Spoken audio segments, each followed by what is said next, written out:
Шутки шутками, а ведь этот закон не случайный, вот по поводу признания России агрессором. И он более комплексный, чем говорит И Дмитрий. то, что сейчас... Это как бы идут и пробуют совершенно верно. пошагово, И то, что куда они можно зайти. внедряют в сознание, в том числе украинского народа.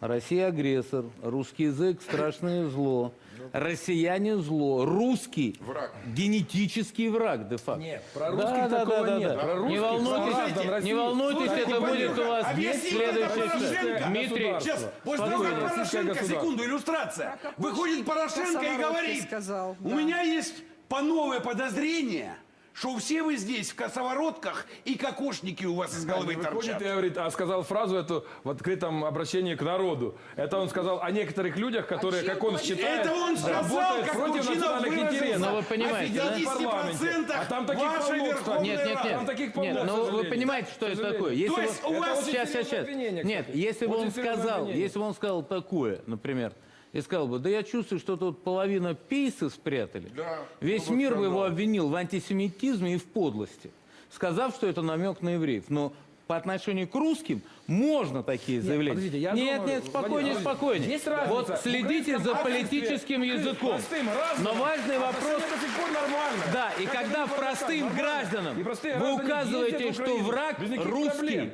А заметьте, врагом да? считается то государство Вы уже один российское, раз- нет. которое украло Он Крым, не и сказал. которое Мы оккупировало ничего, восток Украины. мы Вот ничего и не все. воровали, и Ну, Луганск, простым гражданам и нормальное Луганск отношение. мы не Вот такой бомбили. парадокс, кстати, Бомбили вы. перекос. Разрыв шаблона вообще. Никакого разрыва Я шаблона. нормально отношусь к нормальным Вы гражданам Украины. называете Государство русских не тяжело принимать. И так врагами. большинство И украинцев. теперь ваш президент это делает Простых россиян официально. никто не называет врагами, Серьезно, это у поверьте. сложных россиян, да? Ну, это вы на Владимир, сложных вот россиян. Парадокс в том, что нормальные Парадокс в простые том, что вы граждане даже не нормально поняли, относятся к нормальным как вы простым гражданам давно России. окунулись в нацизм. Нет. Вы этого даже не заметили. Да ну ладно. Сергей